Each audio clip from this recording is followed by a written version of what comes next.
Hello and welcome again to Alex's Computer Lab. This is only the second video I have attempted to film on this channel, so please forgive me for bad lighting, bad camera work, etc. This time I've at least made the effort to track down some tripods and use them, so hopefully things will be a little bit better than they were the first time. We're going to continue talking about my Sun Ultra 5. I have the Ultra 5 set up on my lab bench yet again, and I have some new parts that I want to install into it.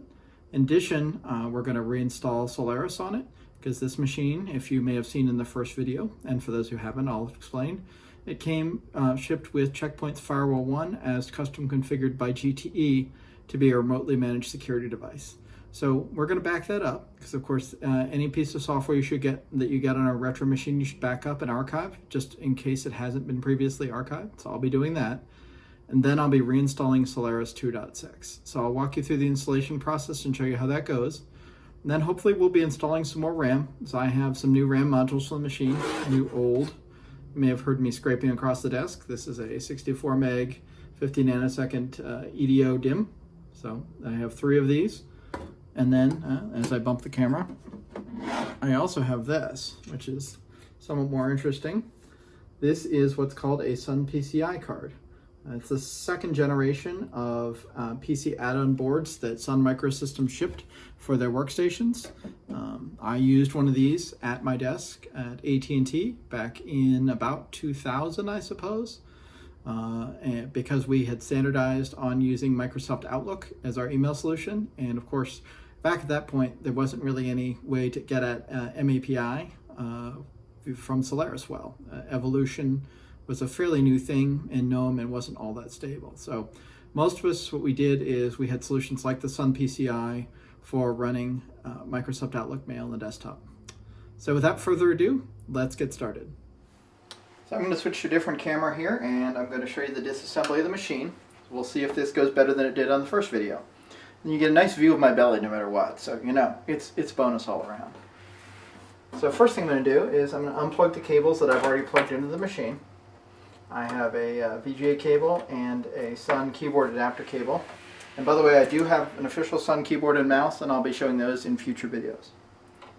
So I'll take the 2 Phillips head screws out of the back, because in some ways this machine's pretty easy to work on compared to some earlier Sun workstations, but as I mentioned in the previous video, it wasn't all that well received by Sun everyday users and enthusiasts because it was very PC-like. Take the top off here, and again you open this up and look, and it looks somewhat like a regular PC. So if you see, it's got PCI slots. It's got 1 on this side, and it's got 3 on the other side. They're fairly standard, nothing unusual there. PCI, I believe 2.1, and installed in it we have 2 memory modules, and I don't remember exactly what they are. But as I said in the other video, the first thing we're going to do is we're going to remove the hard drive from this machine so we can image it. The hard drive is right down here. So in order to do that, there's a couple things that we have to do. We have to dismount the CD-ROM drive, which is right here. So in order to do that, we have to remove the floppy drive, which is right on top of it. So there's a number of things in the way. So let's start by doing that. So first I'm going to remove the floppy drive, and I'm not going to pull off the floppy cable because we're going to end up putting it right back. So I'm going to see if we can get it out with just using the fact that these are slotted screws. So we'll see if that works. And it does. And forgive me, I have worked on these for many years, and whoop, I am going to have to disconnect the cabling so it will not reach. But as I said, I've worked on these for many years, but it's been quite a while since I've worked on an Ultra 5. Again, they were more desktop machines, and I was more focused on servers. Okay, so next we're going to take out the CD-ROM drive so we can get to the hard drive. Actually, I'm looking at this. I might be able to sneak the hard drive out without doing that. So I'm going to try and do that. So in order to do that, I'm going to pull the power cable off the back of the hard drive. And my gosh, this is tight. If anyone has ever installed hard drives in machines or removed hard drives from machines after they were installed at the factory, you'll know that those Molex type connectors, again, Molex is the company who created the first popular version of the 4-pin power connector. They're very tight at the factory, so some of those things I have taken serious gouges out of my fingers attempting to remove those. And I am actually attempting now to pull out the IDE cable. I don't know if you can see that or not, but hopefully you can. Now I'm going to take out the 2 screws on this side of the drive, which would hold the brackets in the case. I'll put those over here.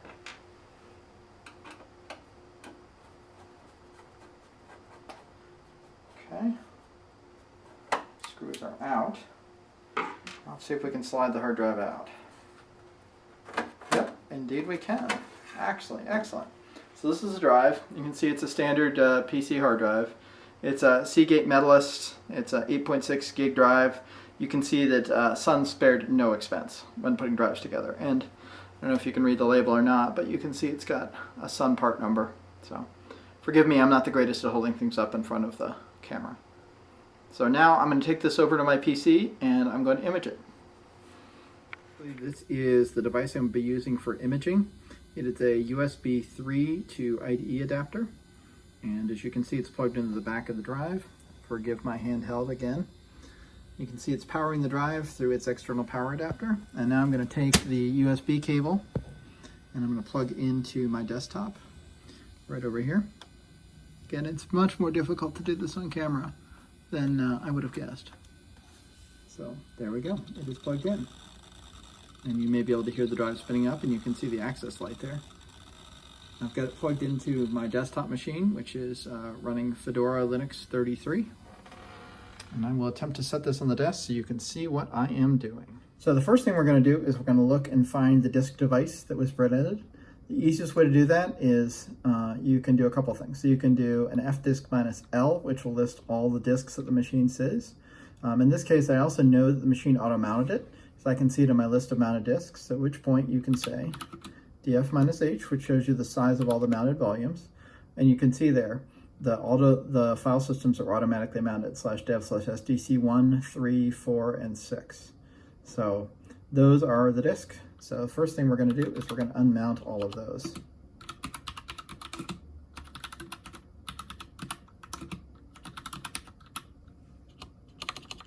And it's actually easier if I copy and paste them with the mouse.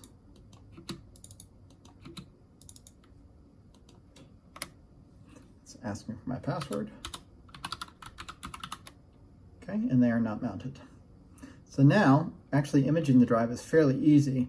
The format that this disk is in, it's actually System 5 format, but as you can see, modern Linux distributions recognize that natively. And because it's a fairly standard PC format, we can image using DD. So that's what I'm going to do. So we're going to say sudo, actually we don't even need to say sudo because I believe I have access with its users. So I'm going to say dd if equals /dev/sdc, and that is the parent device for all those partitions. You see SDC 1, 3, 4, and 6. SDC is the parent of all those, which means the entire disk. OF equals, and I have to give it a name. This time we're going to call it U5 for Ultra 5, Solaris 2.6 -firewall 1. And typing again is hard behind the camera. .img. And now I'm going to give it a block size. So we'll give it a fairly big block size. We'll say 64 megabyte block. So we'll say 64 mem. And then status equals progress. So we get sort of a progress bar. And there we go. Now we're imaging. And I don't know if you can hear the disk access or not, but the access light is blinking away rather merrily. So this will probably take a bit of time, so I will probably fast forward through this in the video. And you can see from the process, we're not imaging all that quickly. It's only about 13 megabytes per second, which is not real fast. Do remember though, this is an old IDE disk, so it's not the fastest thing to begin with. So this will probably take a while. This is again an 8.4 gigabyte drive, if I remember correctly, 8.6 gigabyte drive. So therefore, the imaging process could take a significant amount of time. So at 14 megabytes per second, you know, good hour or something like that. So we'll probably come back when it's done.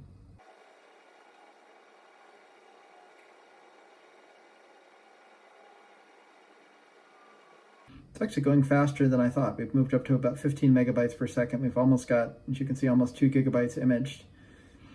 You can see the DD when it outputs in that human readable format with status equals progress. It's actually both telling you, you see 1.9 GB, 1.8 GIB. For those who aren't familiar, GB, gigabytes used to be a power of 2. So gigabyte used to be 1024 megabytes. However, for ease of recognition and a lot of us old computer people would say to sell larger drives and for better marketing, some years ago, probably about 25 or so now, hard drive manufacturers started referring to the drives as a gigabyte being 1 million bytes instead of 1,048,000, etc. So that's why you have those two values. So you see 2.4 gigabytes is 2.4 billion bytes, and then 2.3 GIB is 2.3 by power of 2. So it doesn't make a lot of difference at the size, as you can see, but as the drives get much bigger, that loss is significant. Difference between power of 2 and power of 10.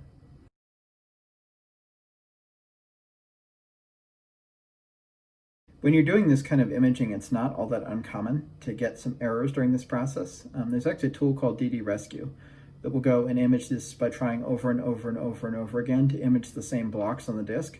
So far, we haven't needed that, and this is a brand new drive, even though it is somewhat elderly, so it does not surprise me that there are no errors. This is a quote-unquote modern IDE hard drive, so therefore it is auto-parking. So it means even though this box has probably been banged around a bit, either during shipment or during the long time before it came to me, it's probably fairly safe. And again, this drive, it's not got capacitors on it that are likely to be part of the capacitor plague of the 90s. So they're all surface mount capacitors, so it's unlikely that the electrolytics are going to have failed, although you never know. It's like we're getting close to about halfway there. Again, 8.6 gigabyte drive, so. And again, that will be 8.6 gigabytes to the power of 10, or the number on the left as you watch the numbers count up. So there are a number of things we could do for a drive for this machine. I could, and probably will in this case, at least to start with, reuse this drive as the system drive. However, what I also could do is I could replace it with a SCSI disk. So back in the day, one of the major complaints about the Ultra 5 and Ultra 10 was the fact that, first of all, they used IDE disks at all, because SCSI disks were traditional and much higher performance at the time in Suns. But additionally, the IDE chipset that Sun picked, the CMD 646, was rather notorious for being slow and had a massive DMA bug, which made it perform pretty poorly. So a common thing if you were going to use these machines as a workstation, or for certainly if you're going to use them for any sort of a technical computing, was to install a Sun SCSI controller in the machine. And we might well do that in a future episode. I don't have anything on hand to do that at the moment, so we'll skip that for now. For modern solutions, however, an easy solution would probably be to replace the hard drive with an SSD. There are a lot of very easy to get a hold of IDE to SATA adapters, and you can plug a 2.5-inch SATA SSD into the machine. And while again that won't fix the performance problems of the IDE controller on the machine, what it will do is reduce the access time on the disk enormously. One of the big performance barriers on older machines is the fact that, being a spinning, moving platter, there is a minimum amount of time for the head to actually move to the sector it wants to read. If you know anything about the way hard drives work, it's a magnetic medium which consists of one or more spinning platters, and usually there are read-write heads on both sides of the platter for any semi-modern device, and there are multiple of those heads. Although this being, for the time, a medium-sized drive, it might truly only have one platter and two sets of read-write heads. But anyway, so it basically is a spinning disk with a read-write head above and below, and there are two arms. And those arms can move those read-write heads over the disk as it flies underneath as it spins. So in order to move from place to place, which is called a seek, the head actually has to physically move to the sector. With an SSD, there is no such requirement. So it's obviously it's all, I'm having trouble coming up with the term. It's all solid state, to use the old term. So therefore, the only latency is the latency of the flash modules on the device.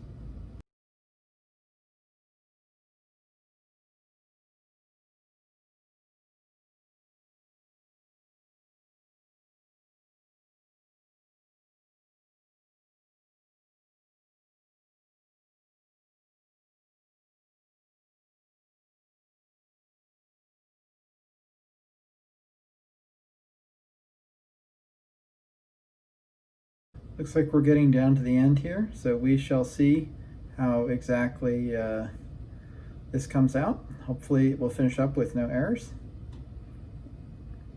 And we will see how close to that 8.6 gigabytes the drive actually is. We're obviously at 8.5 power of 10 gigabytes right now. So real close, there's 8.6. Now we find out, yep, there we go, just as I suspected. It is 8.6 power of 10 gigabytes. You can see it finished without error. However, we want to make sure that this is actually somewhat valid. So one of the first things I'm going to do is I'm going to say file on that file that I just created. That's Linux's way of determining what the file is. So you can see there, Unix FFS v1, that is Solaris. Last mounted on / written, etc. So you can see it is truly recognizing the disk. So, and one of the things we can do, we can actually create a loopback device, and then we can mount that. It would be easier, of course, as I imaged each partition to be able to mount them easier, but that's a good quick check. If I really wanted to be sure, I could do something like a checksum on the drive and then checksum on the file I created just to make sure they're identical. But for the purposes of this, I think it will be fine. So we're going to stop here and then we'll move back over to the Ultra 5. Okay, let's power the machine up and see what we get.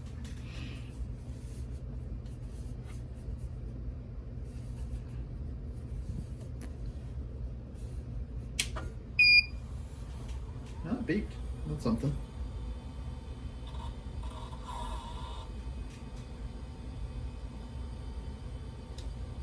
Oh, monitor lit up, so we got a sync. There we go. 256 megabytes of RAM installed. Boot device net, which means it did not see the hard drive.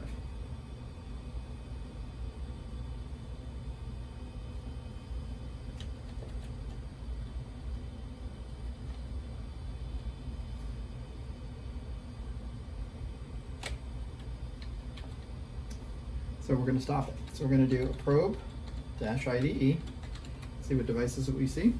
We see no hard drive. So there you go. We have a CD-ROM drive and no hard drive. It's a common enough thing when the machine booting up after doing maintenance. So we'll have to take a look again and see what I did wrong. So pause here and come back. Okay, try number 2. We'll see what happens. I can hear the hard drive spinning up, so I know it's not power.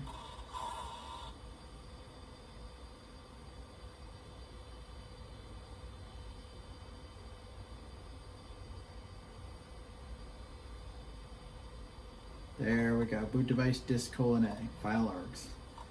Okay, so it's going to boot the operating system. We've backed it up now, however, so we're going to go ahead and reinstall Solaris.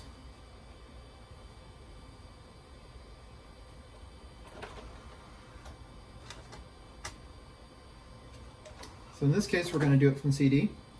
So to stop the machine from booting, this is a PC keyboard in this particular emulator. Normal key would be stop A to stop the machine and drop to open boot, but in this machine you press pause and A, and there we go, to go to resume. So what we're going to do is we're going to probe-IDE again to make sure we see all of our devices. We should. We'll also do, out of curiosity, a probe-PCI to see what PCI cards we're seeing. See if our SunPCI card is visible. Quite interesting. Okay, well clearly it is not working, so we're going to say A, pause, A. Oh, that ain't going to work either, so we're going to have to power cycle the machine. I'm going to turn it off. Turn it back on again. Doesn't necessarily mean the card is bad. This is a fairly early version of the firmware on this machine, so it is possible that the open boot version is not able to deal with this card. And it's possible I may have to upgrade open boot. Again, rather than let it boot, I'm going to stop A it again, or say boot, CD-ROM. And there we go. I can hear the CD chugging away, so we're going to go ahead and get started installing Solaris. See the system coming up? There's the banner you get as the system boots. The CD is actually not too slow. I was installing Solaris on a Spark 20 with a much slower 4-speed SCSI CD-ROM the other day. And it takes an awfully long time for that to boot. One of the first machines that I ever had full authority to manage very early in my career was a Sun SparkStation 2. And I installed Solaris 2.7, also known as Solaris 7, from the single-speed CD-ROM drive that we had for that machine. And that took 2 days. So things can take a very long time.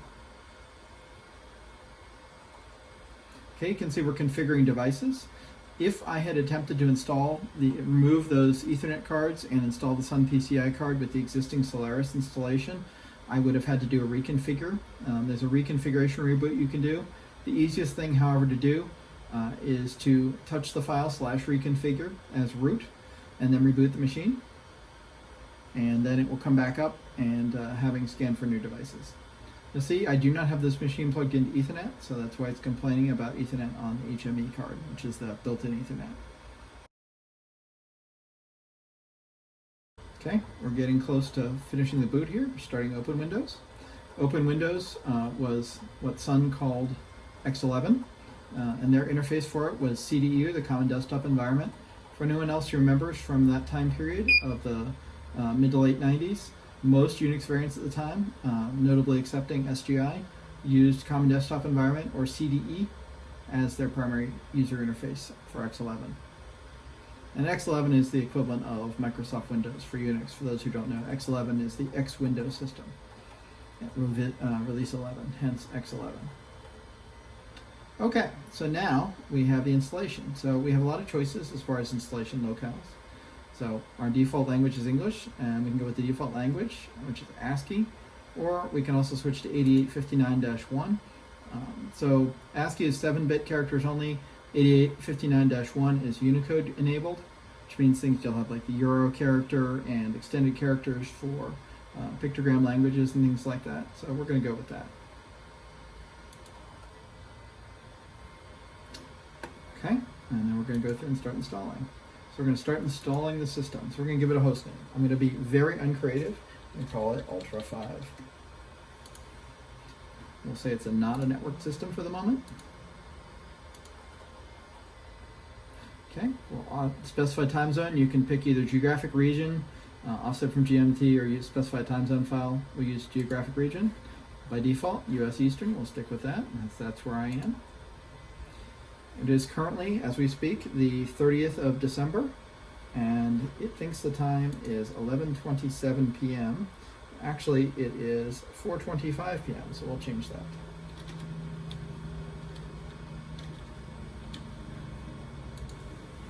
Okay, we'll continue.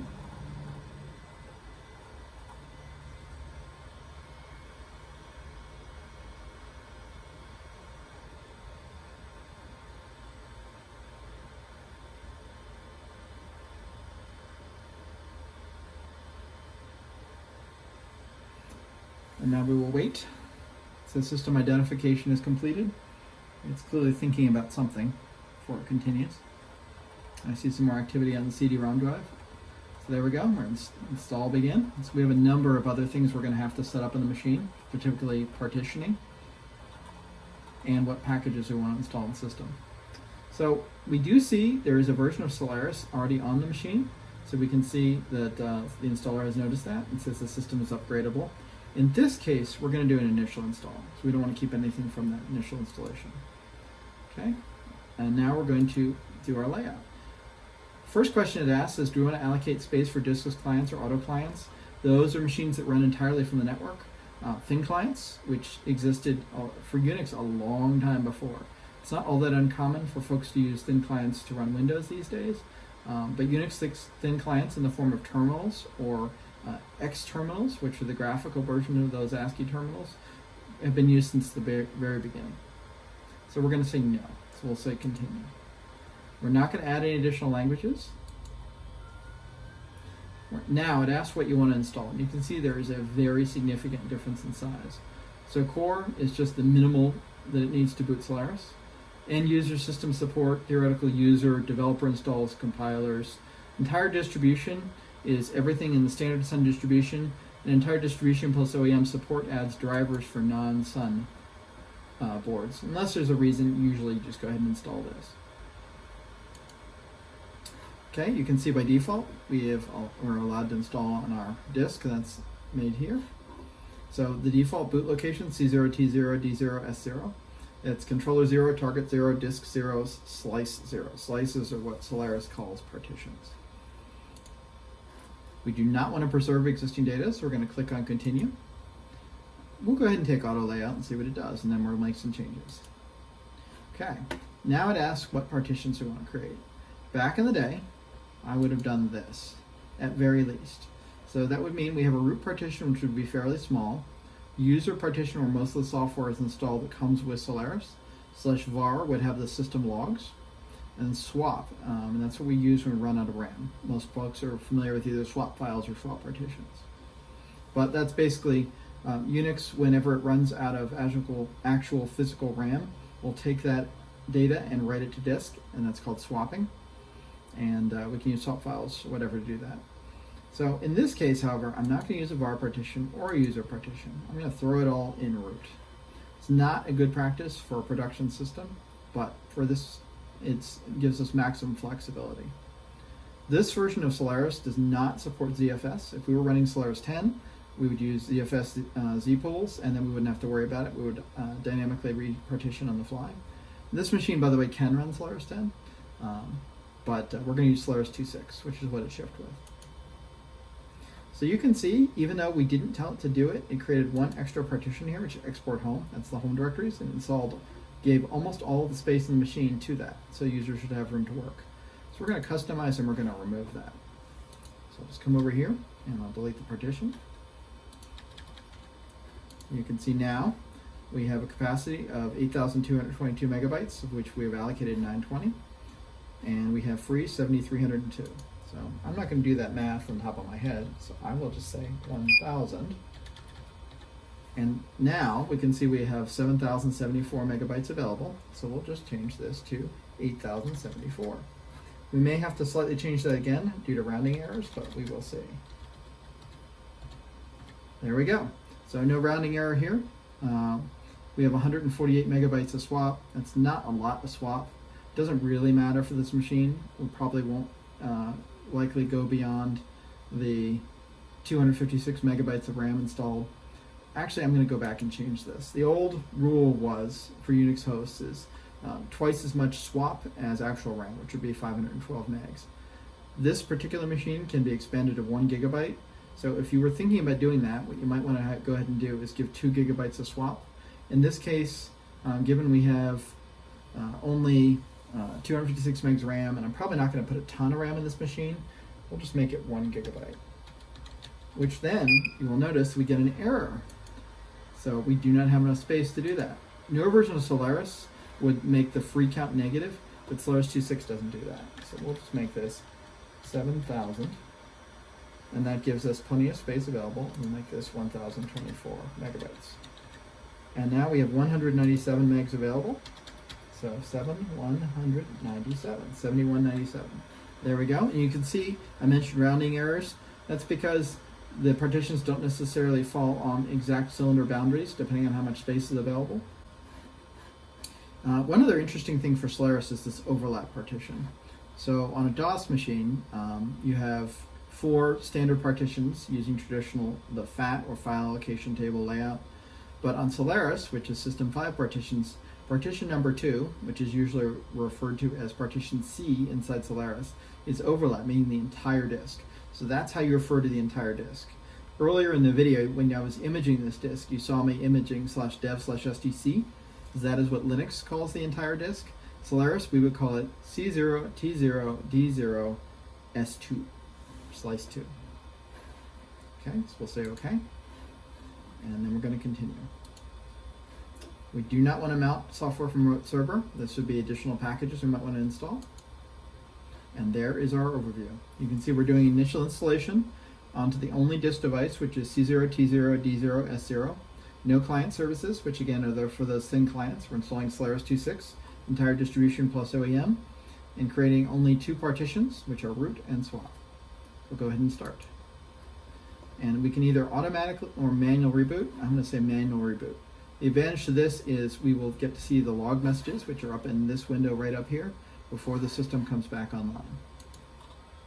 So now we're partitioning disks. This will take quite some time, and so I will bring you back when it is complete. And we're back. So as you can see in the small window at the top left-hand corner of the screen, or hopefully you can see, it's not real big.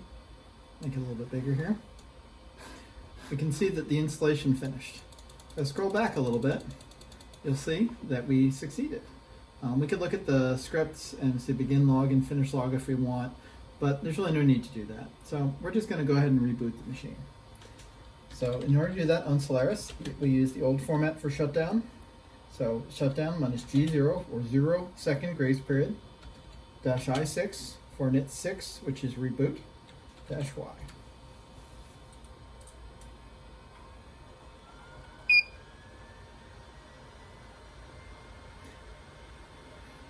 So I could have also done shutdown minus G0 minus I0 dash Y, and that would have dropped me back to the open boot firmware. But this case, we're just going to reset the system.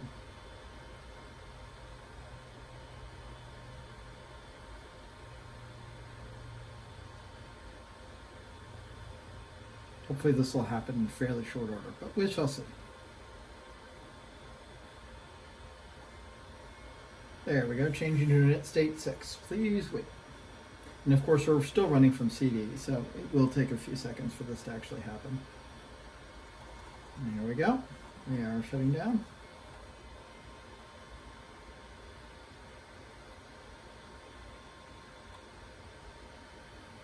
So during the installation, the Solaris installer does change the default boot device. Okay, our system installation is complete and we are rebooting into Solaris. So we go, rebooting with command boot. And as you can see, Solaris has changed the default boot device from the CD that was running from before. And now we are booting Solaris from the hard drive. It's coming up much more quickly.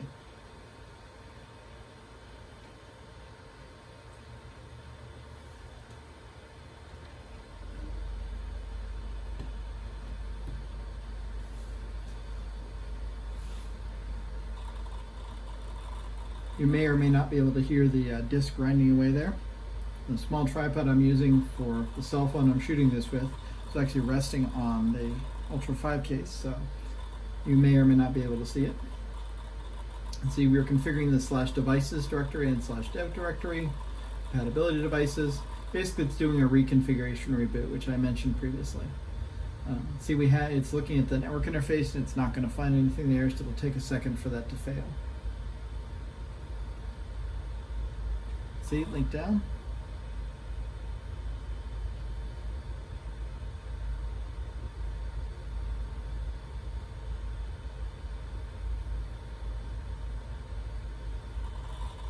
And we're continuing on. So basically it was attempting to use DHCP to get an IP address. There we go. We're going to set a root password. I'll just pick one. Nothing particularly valid or important, but if you set up your own system, you might want to pick a good root password. But then again, this is Solaris 2.6. There are plenty of known vulnerabilities in it, so it would be fairly trivial to hack the system. Here it's asking about power saving. Because this is a desktop workstation, it's reasonable to use power savings. I am going to say no, because I don't want the system to turn off. But if you're using this as a desktop, you might want to say yes. And again, we're going to tell it yes, that we should save this answer. We're not going to use power saving in the future.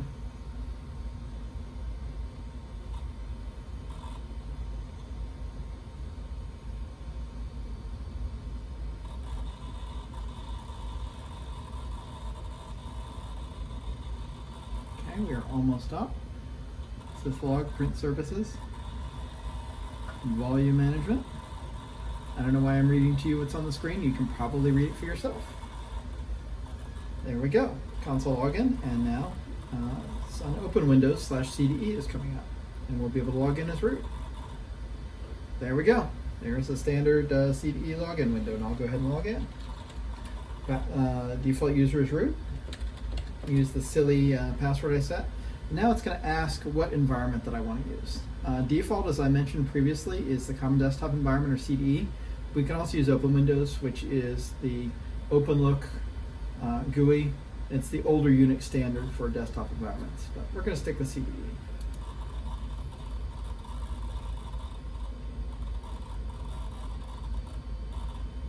So, and Solaris looked the same like this in CDE for quite a few versions, starting with early Solaris 2 through all the way up through at least Solaris 9. This was the default. Eventually they switched to the GNOME-based environment that Solaris uses now, but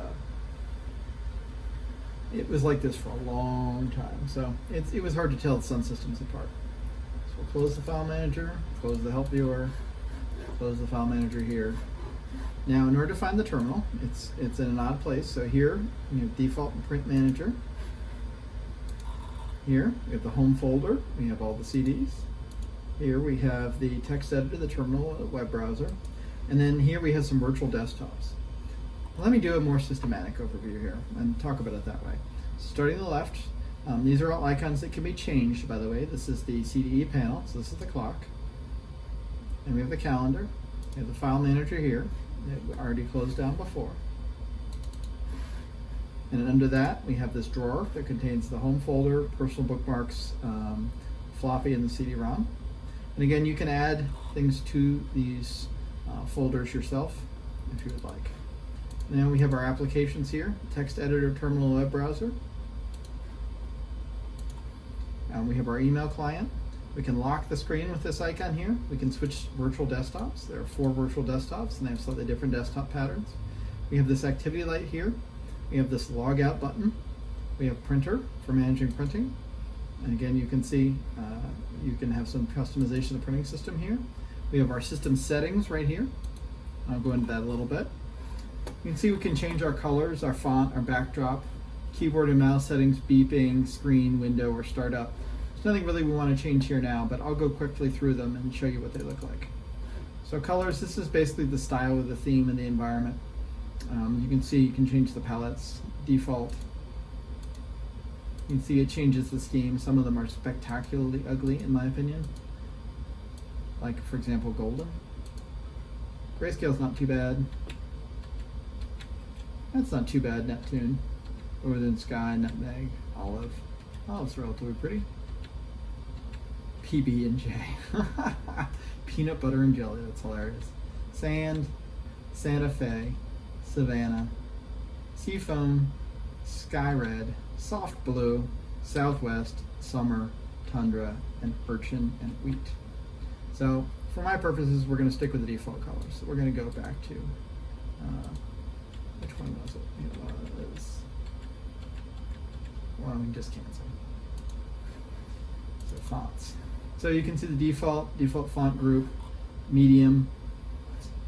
So nothing special here. This would be mostly to adjust if you have trouble seeing. We can change our backdrop. Solaris doesn't ship with anything fascinating.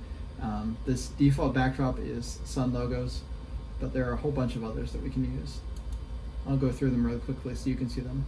So we have Ankh, which appears to be Egyptian themed.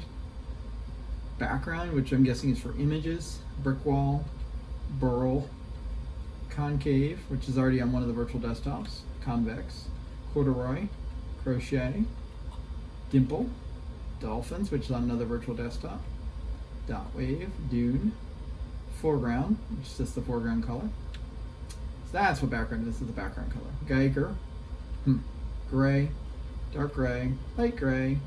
Looks like a little bit of inlay. Kimono, white knit, lattice, big lattices, leaves. It's kind of interesting. Mini weave. No backdrop, black backdrop. Old characters, I'm guessing, old chars. Pattern 25, that's 25%, 50%, 75%. Pavers, pebbles, pinstripes, bright sand, rice paper, ridged, sky dark, skylight, southwest, sprinkles, squares, sun logos, which is the default, swirl, Toronto, I have no idea the reference there, water drops, which is on another of the virtual desktops, wave, woolly, wrinkle, and that's it. We're going to stick with the default. Sun. In the keyboard, change our keyboard repeat rate and our click volume if we want it to click while we type. I find that intensely annoying, so we will not do that. Mouse settings, change to right or left-handed mouse. Button 2, transfer or adjust. Test our double click speed there. Double click, half second, acceleration 2, threshold 4. It's basically the speed at which the mouse moves. You can hear it sort of scraping over the desk because I'm using an old style button mouse here. the beep. There's the system beep. We can change our tone, which doesn't actually seem to make a lot of difference, and then how long it lasts.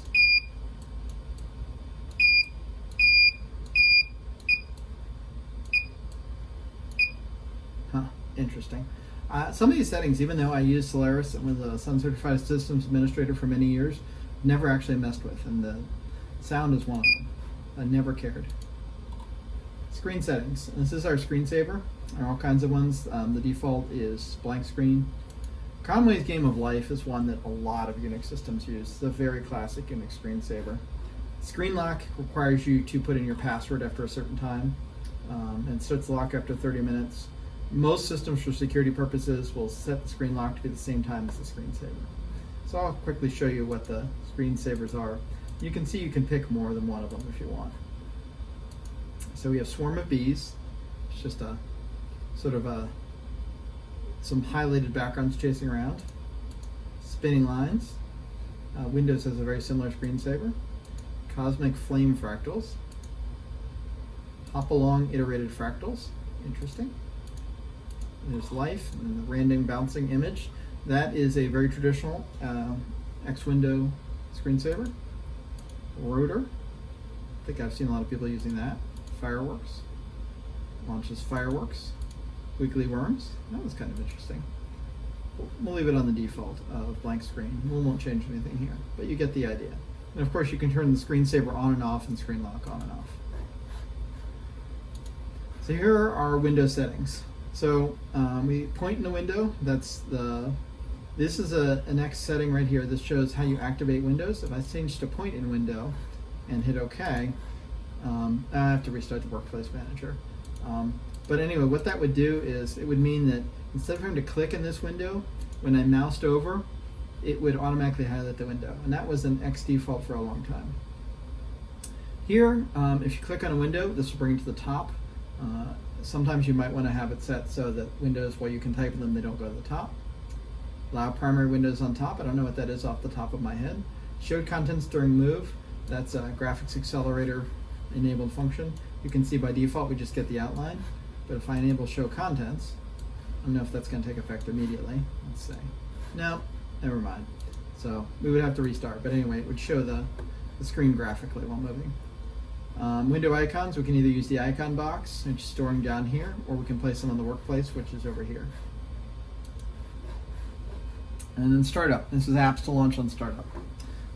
We can either set our home session, which is we start up our apps, and if I click this button, it will resume all those apps. Or it can return to the current session is whatever you did last. The home session is whatever you set with this button, or you can be asked to log out. And then you can see if you want to log out current information dialog. So quite often what a lot of folks will do is they'll bring up a terminal. This is something you likely use a lot. So if I bring up the terminal here and then I go back to that setting and I go to startup and I set my home session, and there we go. So now every time I log in, if I go back to the home session, I will have that terminal.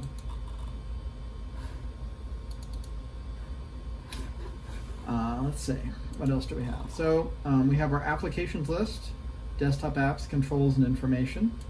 So applications, if I bring that up, you can see all the application settings for the system. We have our desktop apps, our desktop controls, desktop tools, Open Windows, System Admin. So you can see here are some of the applications installed by default. Or our application builder, which is for graphical environment coding. Audio controls, our calculator, our calendar. Create action, this allows us to create buttons. We have our file manager, our help viewer, our icon editor, image viewer, mailer. So a lot of these things are self-evident, which is why I'm not explaining them. Man page viewer, this may be useful. So you can actually bring up the manual for a system command graphically. So say I wanted to see the manual for Xterm. So I'll click that. There you go. There's the man page for Xterm in a window. You can of course do the same thing from the command prompt, but it's nice if you want to leave this up here as you're doing some setup or something like that. It's good for reference. Print manager for printing, of course. Style manager you already saw. There's the terminal, our text editor, our trash can where we throw things away in a web browser. I actually don't remember. I'm guessing that the web browser is Netscape, but we will see. So don't remember in 2.6 what it came with. I'd actually forgotten it came with a web browser at all. Oh, it's hot Java. So this is a web browser written entirely in Java. For those who are familiar, the original Java icon and the mascot here is Duke, created by Sun. I don't remember if James Gosling, who created Java, created Duke, the icon as well. But this is an interesting web browser. So it's fairly limited for the time, but it's written entirely in Java. It was meant to be portable. So a lot of distributions of Java came with this web browser. Okay, so we've seen all those. Let's see, what else do we have here? With desktop apps we saw, let's go to desktop controls. And then we just have our assistive access and our stall manager we already saw. So assistive access, some of the same settings that you have in most operating systems. You can have a sound enabled, so basically if you press whatever shortcut key turns on a system access, you would get a sound confirmation. Then we have sticky keys, mouse keys, toggle keys, repeat keys, slow keys, bounce keys, and then an automatic timeout. So sticky keys means that you don't have to hold Shift or Alt or anything like that to use them. You would just hold it once, and then you would use, say you want to type a capital F, you would hit Shift, let go of that key, and then type F. You get a capital F, and then hit Shift again to turn the Shift off. So that's helpful for folks who have hand issues. So there are a lot of settings in here. We're not going to go through and show them, but this is available, and here's some settings here.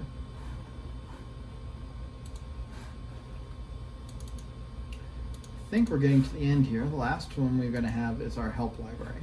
We have our help manager, our overview, our front panel help, and item specific help, and answer book 2. And answer book 2 is Sun's graphical documentation format. We go into the help manager. You can go through, you can click through, and it'll give you an overview of the common desktop environment if you don't know how to use it. And here's some basic desktop skills. So there's not a lot here, but it'll basically tell you how to use a mouse and a keyboard. It's interesting, it's worth playing with if you've never worked with it before. So here's the terminal. We're logged in as root, hence the pound prompt. And all I'm going to do before we finish up this video, because it's getting kind of long, is I will set myself up a user. So if I look at the system, right now I don't believe we have any shells other than the standard Solaris shells, which Solaris ships with SH, which is the Bourne shell, CSH, which is the AT&T C shell, and KSH, which is the Corn shell, which was the Unix standard. So I can pick any one of those I want for my user. Solaris by default puts users in the export home directory. If you remember during the install, it was telling me to install a lot of space there, but you can see we actually didn't make an export home directory because we didn't make a file system. So I'm going to create that. I'll say make dir-p, and make dir-p means to create all elements of the path. So if there was no export directory, it would also make that. So I'm making export home. So now I'm going to create a user. So that's the default for Linux for user add. But you see the format is a little different. You will see a lot of echoes for those who are very familiar with Linux. You will see a lot of commands that are very similar in Linux and Solaris.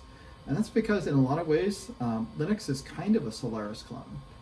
It obviously has gone off in its own very different direction, but you can see there's a lot of influence over Linux from Solaris. So we're going to say user add -d/export/home/ajcox for Alex J. Cox, my name, /s/bin/sh -c. It's a comment officially, but it's also called the geckos or GECOS field. Most times people put their name in there, so we'll say Alex J. Cox. -m is to create the directory, so we'll do that. -k is to specify a skeleton directory. If you want to put a bunch of files that are put into every user's home directory, you can set those aside and put them in a skeleton directory and specify it here for reference. Inactive and expire allow you to set when the account is automatically disabled or when the password expires. And then login is the login name, so we'll say AJCox. So there we go. See 6 blocks, that means it created the directory. Now I have to set a password. So we'll do that, and again we're root, so we set whatever we want. So we'll just set a fairly simple password, and there we go. So now the last thing we're going to do is we're going to log out here of the root account and log in with this user we just created. So here's our confirmation dialog that was mentioned in system settings. We're going to continue our logout.